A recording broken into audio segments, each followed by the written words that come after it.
ನಮ್ಮ ಹತ್ರ ಯಾವಾಗಲೂ ಹೇಳ್ತಾ ಇದ್ರು, ಪಕ್ಷ ಬೆಳಿಬೇಕು, ಪಕ್ಷೇತರ ಯಾವುದು ಇದ್ರೂ ಪಕ್ಷ ಬೆಳಿಬೇಕು. ಅವರ ಕನಸು ಇತ್ತು ಕರ್ನಾಟಕ ರಾಜ್ಯದಲ್ಲಿ 100 ಕಡೆ ಕಾಂಗ್ರೆಸ್ ಭವನ ಮೇಲೆ ಬರಬೇಕು.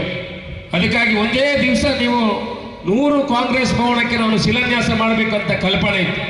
ಆದರೆ ನಾನು ಮೊನ್ನೆ ಅವ್ರ ಹತ್ರ ಹೋಗಿ ಅವ್ರ ಹತ್ರ ಮನವಿ ಮಾಡಿಕೊಂಡೆ, ಸರ್ ನಮ್ದು ಎಲ್ಲ ರೆಡಿ ಆಗಿದೆ, ನಿಮ್ಮ ಮನವಿ ಪ್ರಕಾರ ನಾವೆಲ್ಲ ರೆಡಿ ಮಾಡಿ ಇಟ್ಟಿದ್ದೇವೆ, ನಮಗೆ ಅನುಮತಿ ಕೊಡಬೇಕು.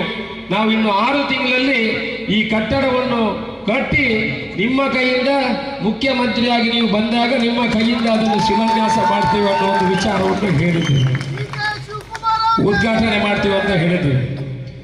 ಬಹುಶಃ ಇವತ್ತು ಅದನ್ನು ಒಳ್ಳೆಯ ರೀತಿಯಲ್ಲಿ ಶಿಲಾನ್ಯಾಸ ಮಾಡುವಂತಹ ಕೆಲಸ ಆಗಿದೆ.